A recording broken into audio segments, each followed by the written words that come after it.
নবীদের বৈশিষ্ট্য হচ্ছে নবীরা যেখানে মারা যায় ওখানেই কবর দিতে হয়। জানেন এটা?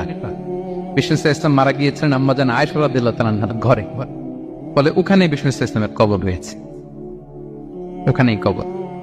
এবং ওই কবর দেওয়ার পরেই ওই কবর দেওয়া ঘরের ভিতরে আম্মাজান আয়েশা রাদিয়াল্লাহু তাআলা যতদিন বেঁচে ছিলেন ওখানেই ছিলেন কবরের পাশে। এরপরে বাবা মারা গেলেন আবু বকর, বিষ্ণু ইসলামের পাশে কবর দেয়া হলো, বাবা আর স্বামীর পাশেই থাকলেন।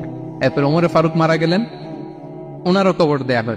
কিন্তু এখন তো আর বাবা আর স্বামীর সাথে পর্দা নেই, ওমরে ফারুকের সাথে তো পর্দা আছে। তো তখন তিনি ঘরটা হয়ে গেছে ছোট, তিনটা কবরে অনেক জায়গা স্পেস নিয়ে গেছে। এখন অল্প একটু জায়গা পর্দা টাঙিয়ে দিলেন ওমরে ফারুকের সাথে পর্দা হিসেবে, ছোট্ট একটা জায়গায় যতদিন বেঁচে ছিলেন ওখানটাতেই ছিলেন।